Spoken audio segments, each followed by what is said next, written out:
We will look here at James chapter 5, I think a little bit about how we are to live.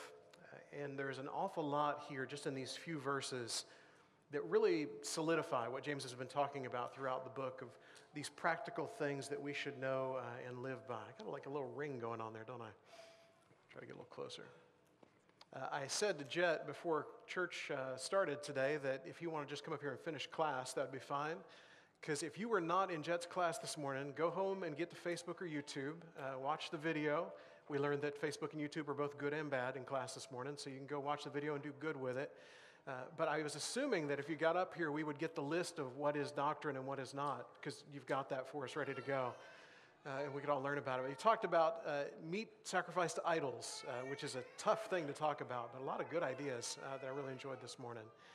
And I think here in James even, we see a little bit about how to put some of that into action without getting overly specific. So we'll start here in James chapter 5 and verse 7, where James says, "Be patient, therefore, brothers, until the coming of the Lord. See how the farmer waits for the precious fruit of the earth, being patient about it until it receives the early and the late rains." Now, I think James is going to tell us 5 things through this little section that we need to do in life that will make life better for us and make life more of what God had intended for us. And the first one is to be patient. Now, if you think I feel awkward talking about marriage on Sunday evenings right now, telling you to be patient is about as far off the radar of anything I should say. I struggle with this a lot, but James has come to this several times. And even in this little section, he's going to mention the idea of being patient 3 times. So it's kind of a core to who he is. But it's difficult for us when we are not wanting to be patient. And we have all kinds of places where that comes into focus for us. There are times for you that your impatience shows through. There are times for me that my impatience shows through. And kind of like the lists that Jet was talking about in class this morning, they don't always match up. And so a lot of times where you're being impatient, it almost makes me impatient with you because you shouldn't be impatient about that and vice versa. And so he says, first of all, be patient. And then one other thing we want to notice here, this idea of the rains, the early and late rains. Every reference to early and later rains in the Old Testament occurs in a context affirming the faithfulness of God. Now, that's subtle for us because we don't see it, but for them, it would be probably one of the first things that comes to mind. If they're not thinking crops and farms and things of that nature, when they hear early and late rains, what they understand here is that God is faithful. And what James is saying to them, and I believe to us also, is that if we are patient, part of the reason that we can be patient is because we understand God is faithful. He's not always necessarily faithful in the way we would choose for him to be or in the time we would choose for him to be, in the actions maybe we would choose, but God is always faithful. And the story of Scripture is a story of the faithfulness of God and so oftentimes in the unfaithfulness of his own people. Then in verse 8 he says, "You also be patient. Establish your hearts, for the coming of the Lord is at hand." So he begins by saying, no, really, be patient. I wasn't joking back in verse 7. I said be patient. Seriously, you need to be patient here in all things. And then he talks about the Lord's return. Now, when we look at these letters, especially in the latter part of the New Testament, what we find is a church that is expecting this at any point. And when we went through some of the letters on Wednesday evenings last year or the year before, I don't remember when it was now, we looked at those letters of a church that had to be told, okay, you still have to get up and go to work. You still have to do the daily things that you have to do. You still have to care for your family and have your jobs and all of those things. You can't just wake up each day assuming, okay, it's today. Today's going to be the day that Jesus comes back. And what we didn't really think about quite as much is the struggle that came with the world around them. Because the world around them watched a group of people who were saying what we just sang about, by the way, that just a few more days to sing our praise. This is going to be happening any time now. And so day after day, they would get up, and the world around them would say, not yet, Here we are, just another day of life. I would imagine a lot like the people of Noah's day. As he's building that boat, and there's no water falling from the sky, and the people around him just kept saying, well, Noah, how's that boat going? Should you maybe put that next to water when you started to build? We could at least try to push it in or something. Could you imagine day after day getting that? The first century church felt some of that too. And now to us, it has become a thing where I don't think most of us assume it's going to happen in our lifetimes. Now, I understand that we don't know the time. Even Jesus said he didn't know the time. But still, I think it's one of those things that we just assume is going to happen further out. And so they had this struggle of, well, they talk about this return and it still hasn't come yet. And we have this struggle of, well, we know it's coming, but we almost don't really expect it to come in our lifetimes. And Peter writes about this in his letter also. In 2 Peter chapter 3 and verse 3, he says, knowing this first of all, that scoffers will come in the last days with scoffing. That's how scoffers come, I guess, with scoffing. Following their own sinful desires, they will say, where is the promise of this coming? For ever since the fathers fell asleep, all things are continuing as they were from the beginning of creation. Okay, you're talking about Jesus is coming back, the Lord's going to return, there's going to be a judgment, all these things, and yet here we are. And day after day, just day after day goes on as the day before. So where is all of this? And it says, for they deliberately overlook this fact, that the heavens existed long ago, and the earth was formed out of water, and through water by the word of God, and that by means of this world that existed, was deluged with water and perished. But by the same word, the heavens and earth that now exist are stored up for fire, being kept to the day of judgment and destruction of the ungodly. But do not overlook this one fact, beloved, that with the Lord, one day is as 1,000 years, and 1,000 years as one day. Okay, so timing, the way we look at it, to God, it's all just a small piece of time. All of our lifetimes, all of the generations that have gone by, they're all just a small piece of time. And what is being described here is generation after generation after generation from creation, but to God, it's like a day. The Lord is not slow to fulfill his promise, as some count slowness, but is patient toward you, not wishing that any should perish, but that all should reach repentance. So when he says to us, be patient, he reminds us here, God's being patient too. And as you're being called to be patient, and it seems impossible in the situations that you're in and the frustrations that are around you, and this second coming of the Lord that has been promised for so long, and yet here we are a couple thousand years down the road and still nothing. There still hasn't been that second coming. What are we waiting for exactly? And we see that it's not just us being patient here, it's God too. And that God's patience throughout all of that time, what if he had come back during the writing of these letters, the way they expected? What if he had come back? None of us would be here.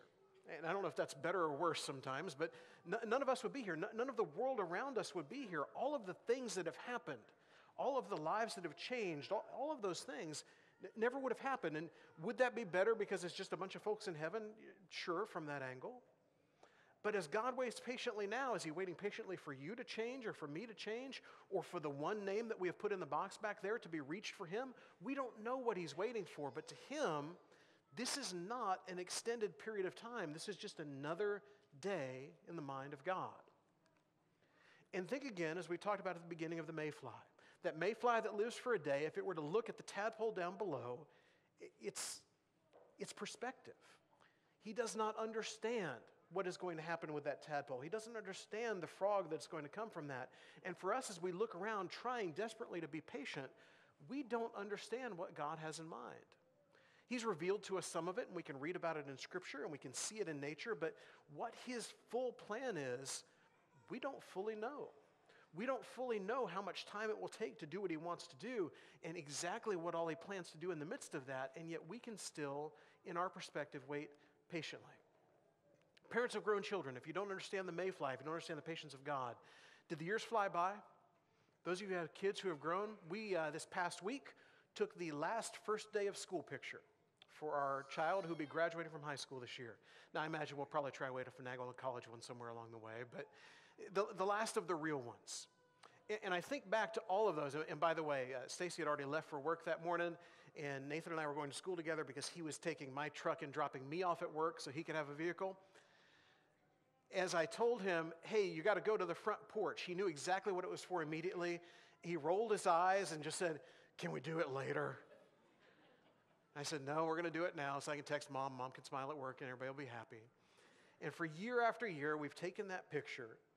And to me, when we go out to the front porch and I pull the camera up ready to take the picture, what I still see in my head is pre-K.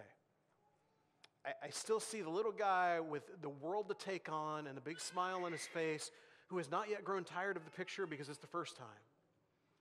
And man, it flew by. And I think that's just a little bit of an inkling of what God sees in us. That time that just seems so long to us as we're going through it. What would you give to recapture some of those days? Doesn't it just seem like, even though as you were going through it, it was just drudgery of making it through, that when you get to the other side of it, it just flew by. And so James says to us, first of all, be patient, because timing is largely about perspective. Even though it seems like a long time as we're going through it, the perspective of looking at it differently helps us to see things in a different way. You may not know, because you don't see these things happen all the time unless you notice heavy equipment out here a few times. They were fixing the roof of this building. If you've paid attention over the last couple of years, occasionally you would come in after a heavy rain, and there would be like a wet spot on the carpet, and there's still some of those tiles hanging down back there. There would be evidence of water was coming through the roof. By the way, if you ever build anything, don't put a flat roof on it. I've learned this many times throughout life, because you'll have to correct it at some point. And so they came in and they put metal up on the roof, and they sealed things, and they added a way that it kind of drains off the sides. And Garrett one day sent me a picture, a text of a picture. He had flown his drone over the church building. I've never seen the roof before. I knew it was there. I mean, it's up there, but I'm finally seeing what it looks like. It was a whole different perspective on things. God sees that different perspective on us all the time. And so when he says, be patient, he has a reason to tell us to be patient. Secondly, he says, strengthen your hearts. The heart was understood as the seat of all aspects of inner life, the will, the emotions, and the moral understanding, according to the Expositor's Bible Commentary. This is the way they understood the heart. I know we get the emotion part of heart, but it was like all of life was encompassed within the heart for them. We'll also find it, by the way, explained this way in the NIV, stand firm, and in the Common English Bible, strengthening your resolve. And I will admit to you, I kind of like those a little better, even though the heart thing is actually what the Greek says, and so that's probably a little more accurate. But I believe for us nowadays, this kind of captures what that means. And so James says to us, first of all, be patient. And then he says to us there in verse 8, stand firm. You need to be people who, regardless of what comes your way, you are standing up in the midst of it and doing the right thing. Or as he would tell us all the way back at the beginning of his book, these things are going to build perseverance in you. You are going to be people who can stand up to things because of what you're going through. And then in verse 9, he says, do not grumble against one another, brothers, so that you may not be judged. Behold, the judge is standing on the door. So he says, be patient. And he says to stand firm. And then he says, do not grumble, or the way I like to think of it, be positive. You have an opportunity to complain about anything that comes along. Are you going to do that, or are you going to be positive? Because as he tells us all throughout this book, there's plenty of negativity out there. There are plenty of people who preach one thing and do something entirely different. Instead of that, be people who are being positive. And then the imagery he gives us is the judge is standing at the door. And I always think of this in terms of how do people act when they're being watched versus when they're not being watched? We just began school over the last couple weeks, most of us.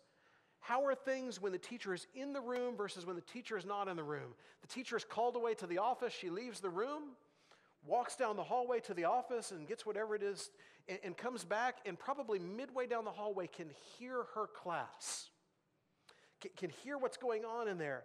And if someone happens to see her face at the window, there will be someone in the class that panics, and then there will be a lot of, stop, and everybody will try to calm down really quickly and get back to where they were. Or the judge is standing at the door. How would you be in the way that you act if the one that is judging you is actually watching versus if you think that he's not? Now, the funny thing about all of this is, what do we know about God? He's always watching. This idea that God just happens to be in this moment here in this verse standing at the door, he is not only at the door, he has walked in, he is here among us. And whatever it is we're doing that we think we're hiding, we're not hiding. He knows. And so James says, be patient and stand firm and understand you need to be positive and not grumble because God is watching. And not only, by the way, when you're grumbling out loud, when you're grumbling on the inside. And if you think we can do some grumbling out loud, we probably do a lot of grumbling on the inside, don't we? Because things frustrate us and people frustrate us and we don't know what to do. I had an exciting day yesterday. Went to Norman, went shopping with my wife. We didn't just have date night, we had date day. It was like the whole day stretched out. And we were doing all these things around Norman. And then to appease me, and maybe a little bit for her, but largely to appease me, we got to go to the new Costco and more. Love Costco. Had one a mile from our apartment when we lived in Eugene, and we were walking up and down every aisle of Costco, the whole Costco experience. Got out, by the way, not spending an incredible amount of money. We did pretty well. As we're walking through the freezer food section of giant things of frozen food that you could, and if you don't know Costco, by the way, it's like Sam's. We're walking through there. A guy comes up to us, and he says, "You guys found about everything you need?" And we could tell he was kind of trying to prod us along. And so Stacy said, "Are you getting ready to close?" And he said, "We closed at 6. I looked at my watch, and it was 6:40. We were in Costco 40 minutes after close. Stacy said, "Did you make an announcement?" And they said, "The store is so new, the PA is not yet installed." And so they have been walking around the store trying to kind of get people moving along. And I realized as we got to the front, it wasn't just us, by the way. There were 15 people in line waiting to get out. And we felt really bad about it, but we had no idea. And I thought, this guy, and probably a lot of Costco workers, as friendly as they may be, are just grumbling right now of, why don't these people leave? We still have to make sure everything is straight for tomorrow. We've got to clean the floors. We've got to do everything we do once everybody's gone. And there's still people in the frozen food section. What's going on around here? There are so many reasons to grumble. But I will tell you, once we knew people were looking at us differently, like we're the problem, not the customer, we were getting out of there. For us as Christians, maybe we need a little more of that reminder, a little more of, there is an expectation of how we are to live. And I'll tell you, there's one for the world around us that feels that way, and it's probably not always fair. But there's also one of the judge that says, I have raised you better than this. You should do something different than what you're doing. And so the judge is standing at the door and saying, don't grumble, be positive. In Titus 2, Paul puts it this way to Titus. For the grace of God has appeared, bringing salvation for all people, training us to renounce ungodliness and worldly passions, and to live self-controlled, upright, and godly lives in the present age, waiting for our blessed hope, the appearing of the glory of our great God and Savior, Jesus Christ. So he says the grace of God has come along, and it is bringing us salvation, it is training us to live, it is waiting for hope, and it's appearing for glory. The grace of God is doing all of these things in our life if we would just allow ourselves to catch up with it and let some of these things begin to work. Then in verse 10, he says, as an example of suffering and patience, brothers, take the prophets who spoke in the name of the Lord. So he gives us this example of the farmer waiting on the rains and all of that stuff. He tells us about, well, there's this judge who is standing at the door watching, and so you should probably do it for this reason. But then he says there's this patience in the face of suffering that the prophets have. This is the way it's worded in the NIV and then the New Living Translation. It's not patience and suffering, it's patience that's because of suffering. It's patience in suffering. And so he talks about the prophets. Think of the prophets, and we won't read all of this, but the way they're described at the end of Hebrews 11, all of the stuff that they go through, all of the tension in their lives, all of the, we talk about persecution nowadays. We don't know persecution nowadays. There are Christians around the world, I believe, that suffer in a way that we don't fully understand. We're seeing some of that unfold in Afghanistan in the last week even. Persecution for us is a little more about inconvenience here in America, or a little more about frustration of being misunderstood, and all of those things are real. But think of what the prophets went through, all of the real persecution that they went through. In Matthew 5 and verse 12, Jesus says it this way, rejoice and be glad, for your reward is great in heaven, for so they persecuted the prophets who were before you. You're going to have this reward that's coming along in heaven. They persecuted the prophets. Or Stephen, at the end of his speech, he says, you stiff-necked people, uncircumcised in hearts and ears, you always resist the Holy Spirit. As your fathers did, so do you. Which of the prophets did your fathers not persecute? And they killed those who announced beforehand the coming of the righteous one whom you have betrayed and murdered. For generation after generation after generation, you and people like you, what Stephen says, you've gone against the ones that God has sent. In the message of James, Alec Motyer says, C.L. Clifton notes, the faithfulness to God's commands so far from giving them immunity to suffering actually involved them in it, talking about the prophets. Their privilege and their trials went hand in hand. Think of Jeremiah was hunted down, Ezekiel suffered painful bereavement, Daniel suffered deportation, and if he hadn't been deported away from his own home, we would not know who Daniel is. His name would have been lost to history along the way. But his suffering and mistreatment brought him to a point that we learn from him, and he was a great example of faith. Hosea's marriage breakdown, we've been talking about marriage on Sunday nights. Whatever season of marriage you feel like your marriage is in or has been in, it's probably not like Hosea's. And Hosea's marriage is the thing that made him an example. Privilege and suffering in ministry just belonged together in the lives of the prophets. It wasn't this one in spite of the other. This is part of what made them who they were.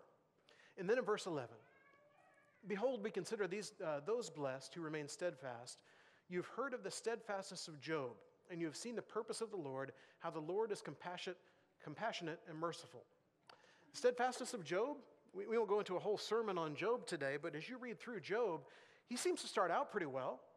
It seems like, clearly he's been blessed by God, and he's a man of God, and God and Satan have this discussion about him, about what the reasoning behind all of that is.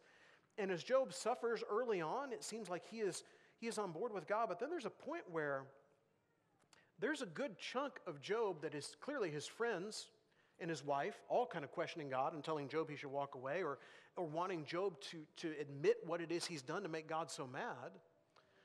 And then there's even a point in there that Job begins to question, and Job begins to misunderstand, and Job begins to assume that God has just got it out for him.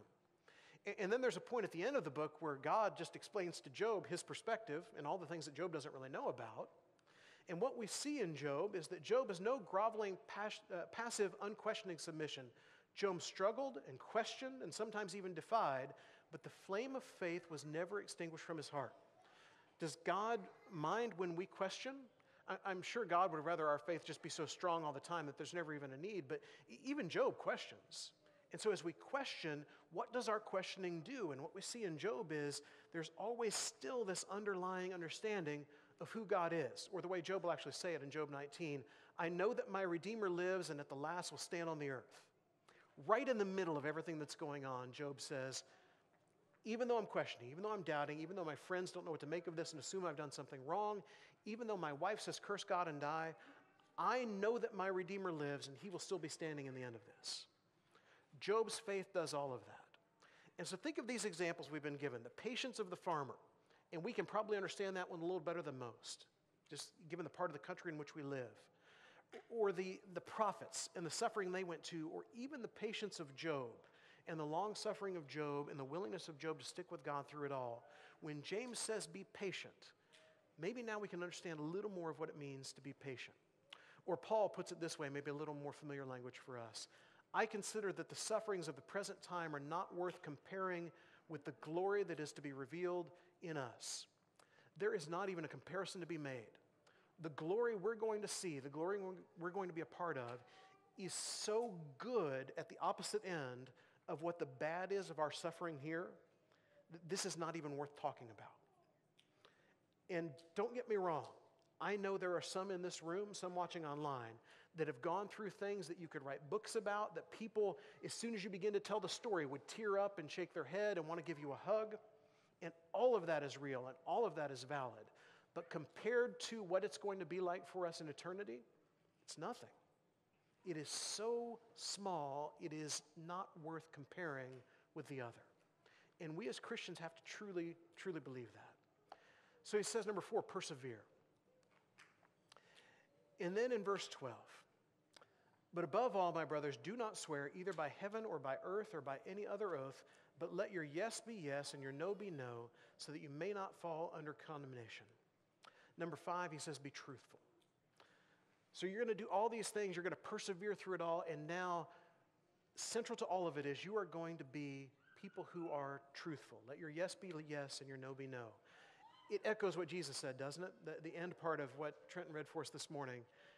Let what you say simply be yes or no. Anything more than this comes from evil. Wouldn't it be a great world that we live in if we could just say yes and just say no? We're at that beginning part of the school year right now where you have to sign all the paperwork if you go to school. And so you sign all the things to begin with, just about kind of the business side of school. And then the teachers send things home because they want to verify you understand what the expectations are, how the assignments work, how the homework works, what you have to do, what you can't do, all of that. And you've got to sign that. So somewhere down the road, if you complain about it, they can say, aha, remember when you read all of this at the beginning? And they don't really do that, by the way, but it'd be much more dramatic if they did. We have to sign off on all that. Everything in our world, Jack. Everything in our world has the legalese and the signatures and all of those things because there cannot be loopholes. We got to figure it all out. We got to work it all the way through. And Jesus says, what if your yes could just be yes and your no just be no? The Mishnah, which is the Jewish collection of oral laws that they wrote down, the Mishnah devotes one whole section, I'm not going to try to pronounce that, by the way, the oaths, to an elaborate discussion of when oaths are binding and when they're not. So they have all these, well, if you say this but you don't say this, then you're okay. But if you say this and this, then the oath is really binding. And there's a whole section of that law book that's all about the, did you have your fingers crossed? And, not literally that, but our version of that. Did you pinky swear that? Are you blood brothers? Did you swear on the Bible? There are all these things that if you don't do all of those things, then you have an out. And Jesus says, and James echoes, just let your yes be yes and your no be no. The height of accomplishment was while lying to convince one another you were telling the truth by bringing some person or eminent object into reference. This is from James' Faith That Works, one of the commentaries I've looked at. Their whole objective was, let's do this in such a way that we don't say the wrong thing so we don't have to do what we've said we're going to do. Sounds like ancient history, doesn't it? No, this sounds like what we do now. If there is an out that we can find, we will take it. And the world around us almost comes to expect it. And Jesus says to Christians, rise above that. Do something better than that. And the way he says it to the Pharisees, by the way, is, woe to you blind guides who say, if anyone swears by the temple, it is nothing, but if anyone swears by the gold of the temple, he's bound by the oath. He has this whole section in Matthew 23 about they'd swear by one thing and not by the other. This is what the Mishnah speaks to. They have these ways to get out of being truthful, and Jesus says, no, just be truthful. The integrity of your word matters. Your yes should be yes, and your no should be no. So let's tie all this together real quickly. How are we all to live? I believe James has probably unpacked this more in this little section than anywhere else in the book. Ironically, though, I think this is one of the last places in the book of James most people go to. It's usually considerate joy and suffering that we look at the beginning, or we look at faith and deeds in chapter 2, but we don't look nearly as much right here. He says, first of all, be patient. Whatever it is that comes your way, be patient in the midst of it. And then 2, stand firm. Things are going to push against you, and instead you stand up, you do the right thing, establish or strengthen your hearts, the way it's put in some versions. Number 3, be positive, or don't grumble. Don't be people that are looking for the wrong in something, or for the bad in something, and the negative in something. It's too easy to find anyway, and the world around us is already doing that. Instead, be positive, be encouraging, be edifying, as we talked about in class this morning. Number 4, persevere. Life is hard. And there is going to come a point, even if life has been easy for you to this point, that it's going to get hard. And James would say, persevere through all of that. And then number 5, be truthful in everything you say and everything you do. And if you are not these things this morning, I will let you in on a little something you are probably like, unfortunately, most people are. Because those things are difficult to do. And even if you do them well for a while, those things are very easy to slip up from doing. And so I would encourage you maybe to begin to make this your guide of how you're going to live each day for God. You're going to do these 5 things, and I think you will find that your family begins to change, your coworkers begin to change, the people around you begin to change, and the situations you get in that seem to drive you away from these things begin to look a little smaller in perspective, because we know they are nothing in comparison to the glory that is to come. And if you have not set your life up for the glory that is to come, you can do that today. You can confess his name and be baptized into him, and you can begin to walk on this road along with us. I think that's where we're going next week, by the way. James will end the book with the way all of these 5 things work is when we're doing them together as a church family, when we're doing them not on our own, just me against the world, but all of us together. And if you want to be a part of a family who is doing those things, or if you need to come back to a family that's doing those things, please come while we stand and sing.